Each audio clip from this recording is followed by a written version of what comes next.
a tiny country, almost invisible on the map,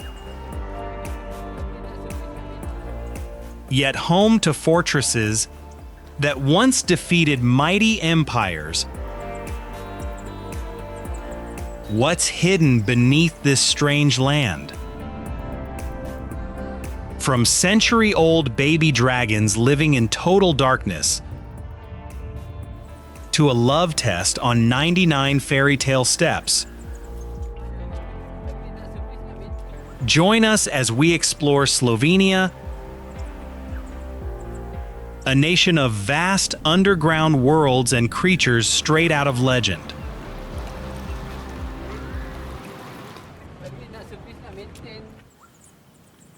The baby dragons of Postojna Cave.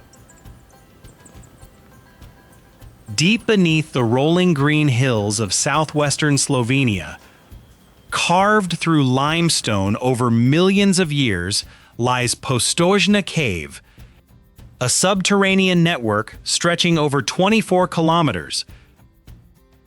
It's one of the largest cave systems in Europe and the most visited cave on the entire continent.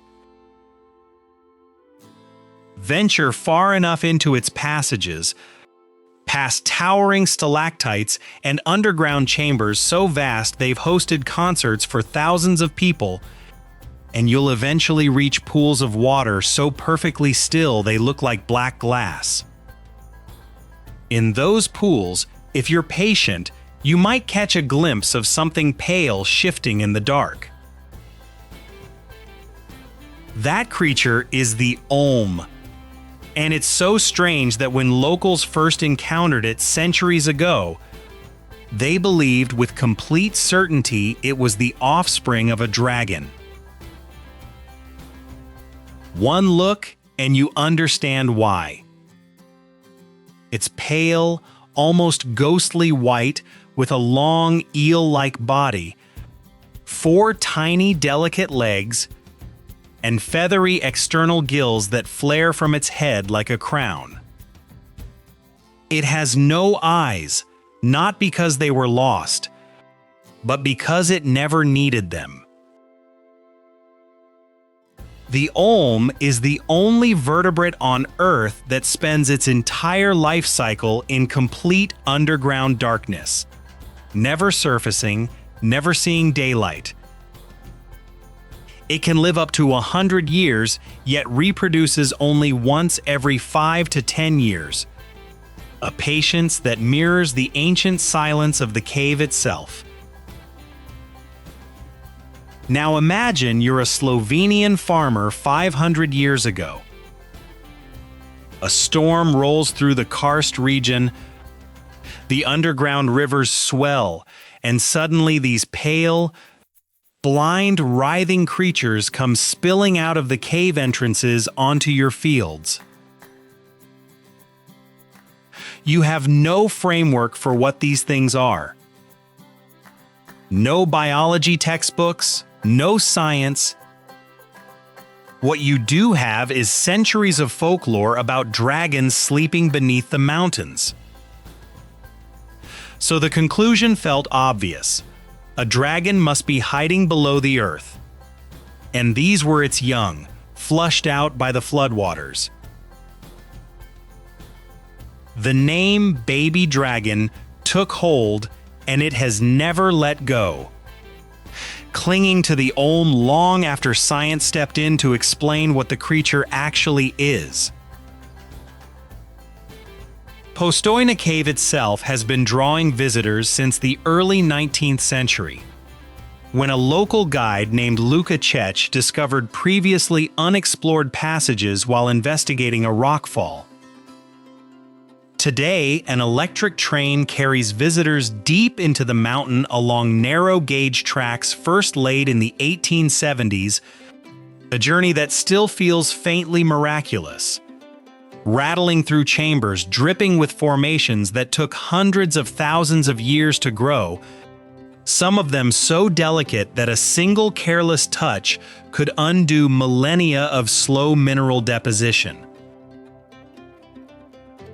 The cave maintains a constant temperature of around 10 degrees Celsius year-round, regardless of what season it is on the surface, and its own microclimate has allowed the olm and other cave-adapted species to persist essentially unchanged for millions of years, sealed off from whatever was happening in the world above. But the baby dragons are only the beginning of what makes Slovenia unlike anywhere else in Europe. Climb back into the sunlight, and you'll find a society just as surprising, one that may already speak your language, that opens its doors without hesitation. And that carries a way of life most of the continent has long since forgotten.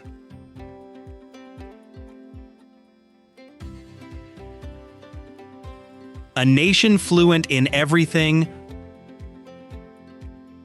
Slovenia sits at the exact crossroads of Slavic, Germanic, and Romance Europe. And that position has shaped not just its borders, but its voice. The country is one of the most multilingual on the continent.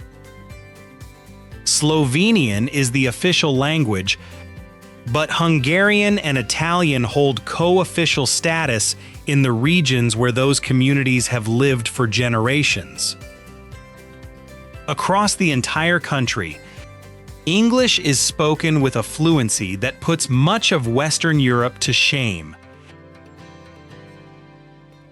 If you've ever stood in a bakery in rural France or a train station in small-town Italy, gesturing helplessly at a display case, you'll understand how remarkable it is to walk into a Slovenian village of 2,000 people and be answered in near-perfect English by a teenager who also speaks German.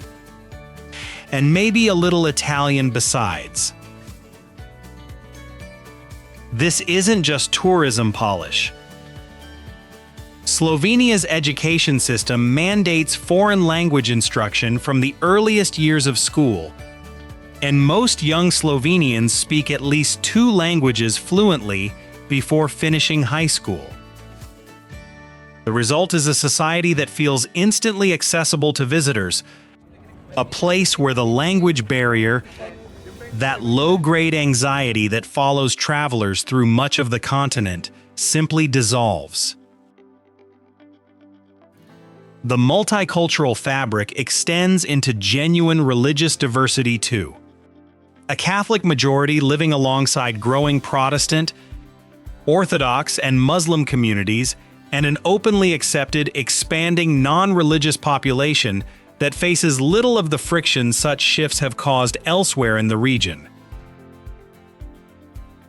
Slovenia also carries a distinct Mediterranean Alpine character that colors everything from its architecture to its food to the way the late afternoon light falls across the hills. It's a place that has learned to value both the life of the mind and the life of the body without treating them as opposing forces. But what truly separates Slovenia from its neighbors isn't how its people speak, it's how they move. In Slovenia, the outdoors isn't a weekend escape or a seasonal indulgence. It's the operating system of daily life, the default setting an entire nation returns to the moment the work week ends. On any given Saturday morning, while much of Europe is still asleep, Slovenians are already 3 kilometers up a mountain trail in boots that have clearly seen more than one season of use. Hiking, cycling, kayaking, skiing, climbing. These aren't activities reserved for the athletic few. They're the rhythm of ordinary life, practiced by grandparents and university students and office workers alike. From Ljubljana, you can reach the Julian Alps in under an hour, the Adriatic coast in 90 minutes, and dense forest trails practically from your front door. A Sunday hike isn't a planned excursion requiring reservations. It's something you decide over morning coffee, the way someone else might decide to take a walk in the park. Running through all of it is a warmth and hospitality that catches visitors off guard. An instinctive openness that feels less performed than inherited, as though welcoming strangers is simply something Slovenians were raised to do without thinking twice about it. But language and landscape are only the surface of what makes this country extraordinary. Because Slovenia has a relationship with something far more universal, something that shaped its very name, that hides inside its passport, and that plays out in some of the strangest courtship rituals anywhere in Europe. A country built on the word love. The word love isn't just an abstract concept in Slovenia. It's quite literally built into the country's name. The root ljub, meaning beloved, threads through everything from the nation's title to the name of its capital, Ljubljana. If you examine a Slovenian passport under UV light, you'll find hidden images of Lake Bled glowing beneath the surface, as though the country secretly tucked its most romantic landmark into a detail only curious travelers would ever think to look for. But Slovenia's connection to love runs deeper than etymology or passport design. Long before Valentine's Day crossed its borders, Slovenians had been celebrating their own day of love for centuries. A holiday called Gregorjevo, observed on March 12th in honor of Saint Gregory, traditionally marking the moment when birds begin to pair and the first whispers of spring reach the countryside. Unlike commercialized Valentine's traditions, Gregorjevo is rooted in something older and more organic. The idea that love isn't something you manufacture with last-minute flowers, but something that awakens naturally when the season turns. Then there are the wedding customs, which cross from the poetic into the theatrical. When a Slovenian groom sets out to collect his bride, his path is repeatedly blocked by a shranga, a barricade built by friends and family along the route, where he must negotiate his way through with drinks, cash, absurd tasks, or embarrassing questions. It's part celebration, part endurance test, entirely designed to remind him that marriage is something you fight for, with your community watching and laughing at every step. In some regions, the festivities go further still, with mock pine tree ceremonies in which a younger relative stages a symbolic pretend wedding beside a decorated pine tree, passing the family's luck forward into the next generation. But nowhere in Slovenia captures the country's romantic imagination quite like Lake Bled. If you've ever seen a photograph of this place, you already recognize it. A glacial lake of impossible blue, ringed by forested mountains, with a tiny island resting at its center, crowned by a church whose bell tower has been mirroring itself in the water for centuries.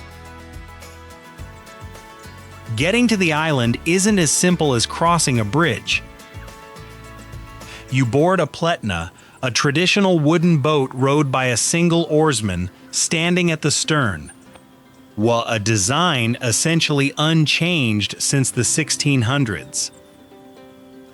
The crossing takes about 20 minutes, just long enough to feel like you're drifting into a story rather than traveling to a landmark. Once you step off the boat, you're confronted with 99 stone steps rising to the church above. According to local custom, a groom must carry his bride up all 99 steps without setting her down. If he succeeds, the marriage is said to be blessed with endurance and strength.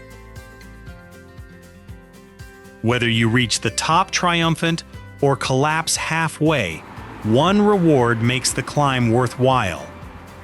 A slice of Bled cream cake, known locally as creme schnitte, layered vanilla custard and whipped cream on buttery, flaky pastry. It's been produced at the same Lakeshore bakery since 1953, with over 12 million slices sold since then. But Lake Bled and its romantic rituals are only one face of Slovenia's character. Not far from those glittering waters sits a capital city that turned stillness into an art form. The city one architect rebuilt.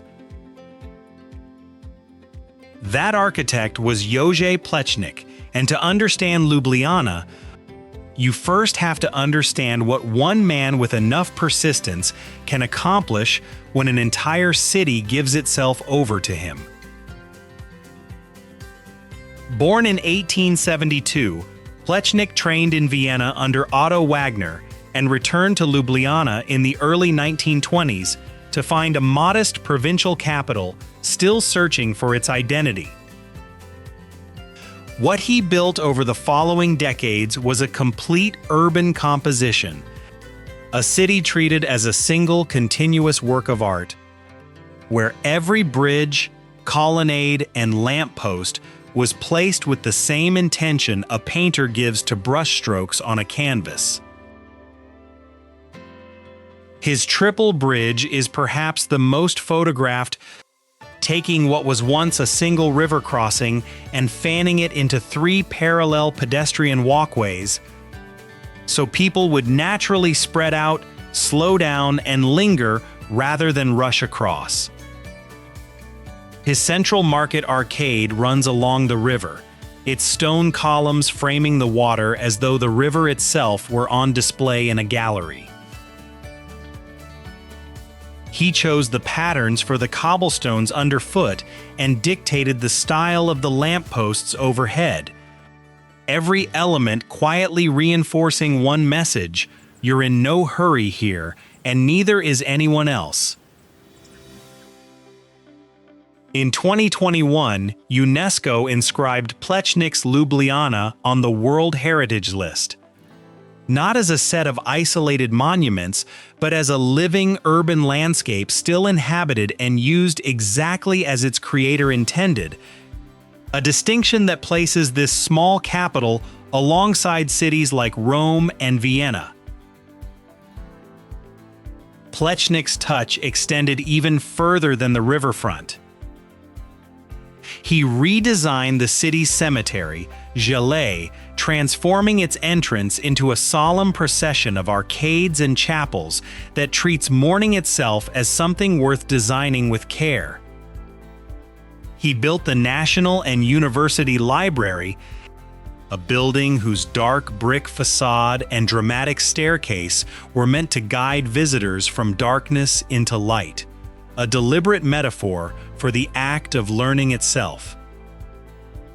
Even small, easily overlooked details, a pyramid-shaped obelisk here, a colonnade there, carry his signature insistence that a city's smallest corners deserve the same attention as its grandest monuments.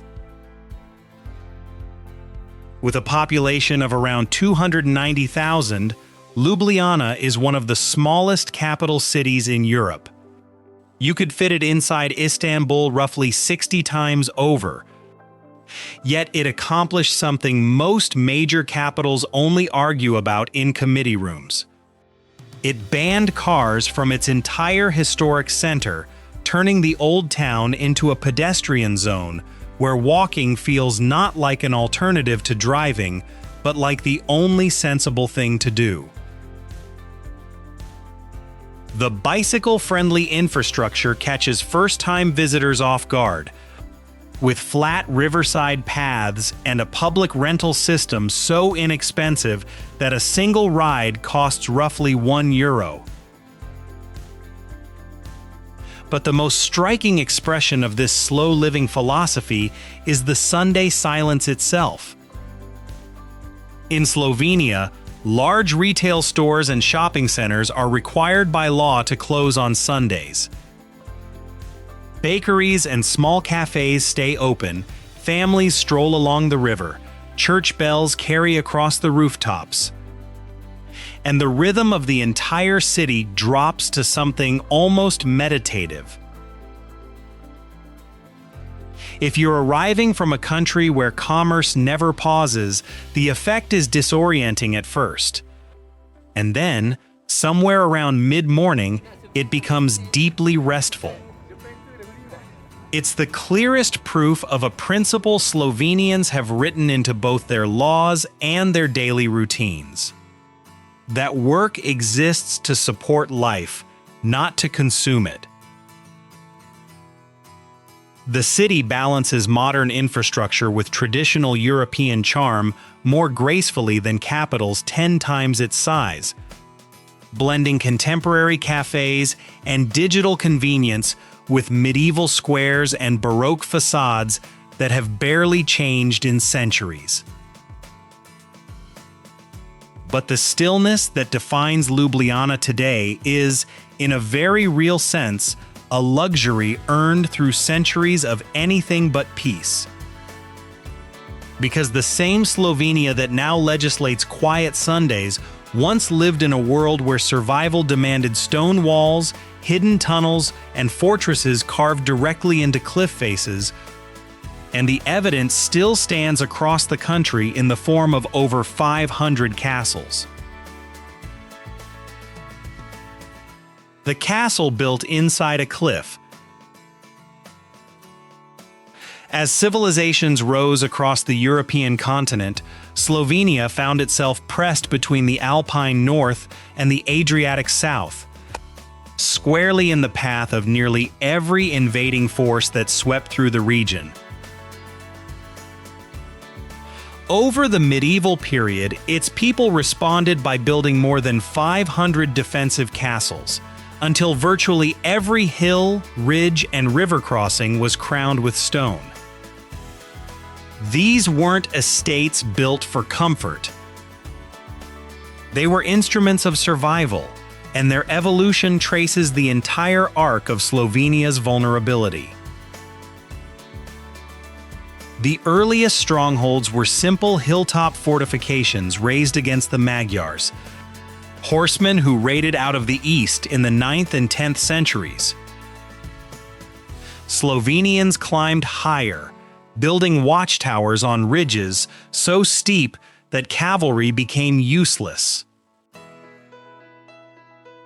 Then the Ottomans arrived with siege cannons and disciplined infantry, and a hilltop alone was no longer enough. The strategy evolved into water, island castles built in the middle of lakes and rivers, with channels deliberately diverted to surround them. But the pinnacle of this survival spirit is Predjama Castle, which doesn't sit on a hill or beside a river, but is embedded directly into the face of a towering limestone cliff, as though the rock itself split open and swallowed the building whole. Look up from the base, and you'll see 4 stories of chambers, battlements, and living quarters growing out of the cliff face, with a drop of over 100 meters below, making it nearly impossible to assault from any angle by any army of the era. But the castle's true secret lies behind its walls, where a 14-kilometer network of subterranean caves threads deep into the mountain.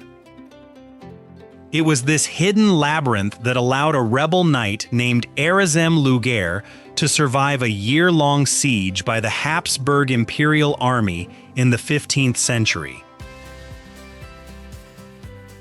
While soldiers camped at the base waiting for hunger to break him, Erasem quietly received supplies through the cave passages, emerging at night to toss fresh cherries and roasted meat down to his bewildered besiegers. defiance so audacious it passed from history into legend. The siege only ended when a servant betrayed him with a signal through the darkness. But the caves remain, and the castle remains. A place where one man held off an empire using nothing but stone, darkness, and patience. Predjama's legend didn't end with Erazem's death. Locals continued telling stories about the castle for centuries afterward, weaving in details about hidden treasures supposedly buried somewhere in the cave system beneath it, treasure that adventurers and treasure hunters have searched for on and off ever since without success. Whether the gold exists or not, the castle's reputation as an impregnable fortress carved from raw defiance has never faded, and today it stands as one of the most visited sites in the country, drawing visitors who come as much for the story as for the architecture itself. What's perhaps most remarkable about Slovenia's story is that the same instinct that built these fortresses, the instinct to use the land itself as a shield, would eventually be turned towards something far gentler.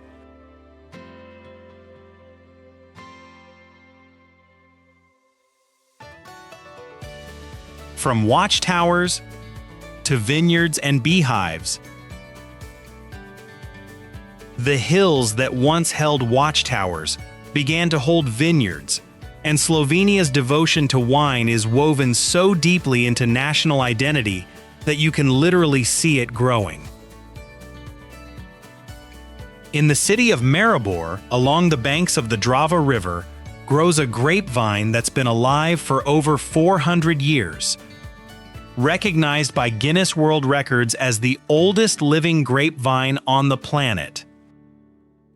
It still produces grapes each year, pressed into a small number of ceremonial bottles given to visiting dignitaries. At first glance, it doesn't look like much. The gnarled, dark trunk clinging to the side of an old building. Yet it survived the Ottoman invasions, the Habsburg Empire, 2 world wars, and the breakup of Yugoslavia, all while quietly bearing fruit. Slovenians rank among the top wine consumers per capita in the world, but what sets the country apart isn't quantity. It's philosophy, a proud, internationally recognized tradition of sustainable winemaking that treats the land as a partner rather than a resource. That tradition is strengthened by the country's thriving Eurozone economy, which allows small family vineyards to compete on the global stage without sacrificing the methods passed down through generations. If wine is Slovenia's oldest passion, beekeeping is perhaps its most unexpected one. Slovenia is the only country in the world to have protected a native bee as a national symbol. The Carniolan honeybee, gentle, hardy, with a legendary sense of orientation, originates from these lands, and Slovenians have bred and exported it for over a century. Walk through the countryside, and you'll see apiaries painted with vibrant folk art panels. So, a tradition dating to the 18th century, originally meant to help beekeepers identify their colonies from a distance, evolving over time into genuine folk art depicting biblical scenes, historical events, and even satirical commentary on politics and marriage.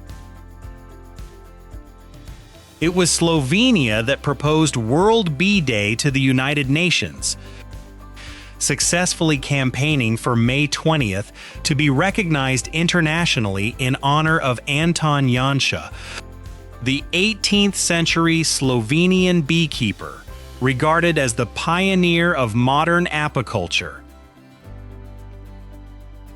The same instinct that once drove Slovenians to fortify every hilltop had found a gentler expression.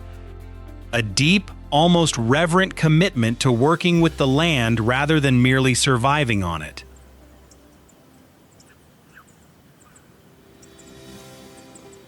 A country that protects before it profits.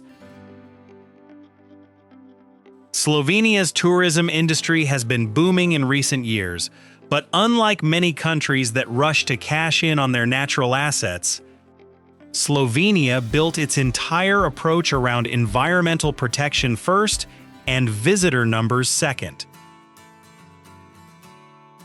Nowhere is this philosophy more visible than in Triglav National Park, the country's only national park, covering roughly 4% of Slovenia's total territory.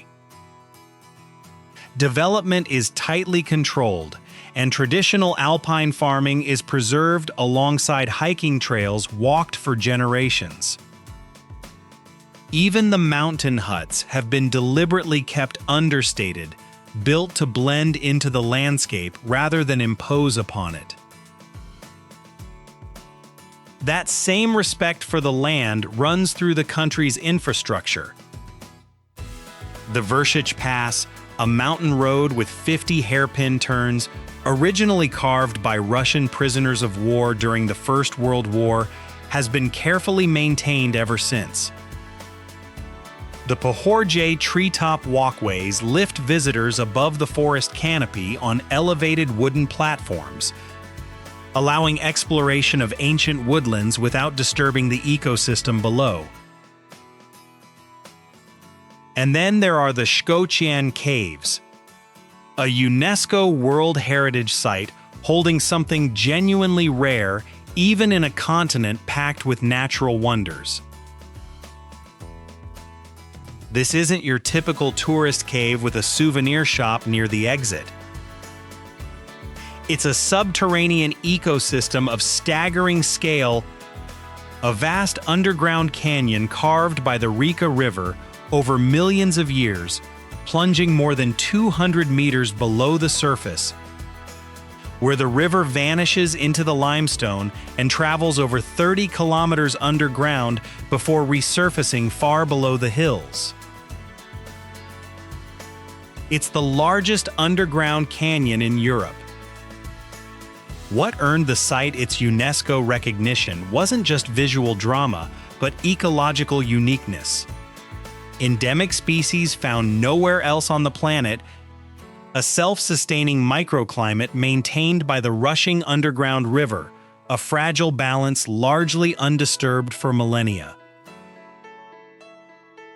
Slovenia's regulations strictly limit the number of visitors allowed inside at any given time, so human presence doesn't disturb the delicate underground environment. Slovenia seems to treat these caves not as a commodity to be exploited, but as a trust to be guarded. And that attitude, more than any single landmark, is what truly sets this country apart. Beyond the caves, the country offers landmarks that feel lifted from a storybook. Mount Triglav, the highest peak at 2,864 meters, stands as both a geographic and spiritual anchor. Appearing on the Slovenian flag, with local legend claiming every true Slovenian must climb it once. The fairy tale-like Lake Bled continues to draw visitors expecting a postcard and discovering the reality exceeds the image. The coastal town of Piran offers Venetian-influenced architecture and narrow streets pressing gently against the Adriatic, delivering Mediterranean charm that rivals anything across the water in Italy. With fresh seafood and local wine at a seaside restaurant running around 15 to 20 euros, a fraction of what you'd pay just a short ferry ride away in Venice. What makes Slovenia's approach to nature and tourism remarkable isn't the individual landmarks. It's the philosophy connecting them, visible in every trail, every cave, every protected shoreline, tracing back to the same instinct that has defined this country for centuries.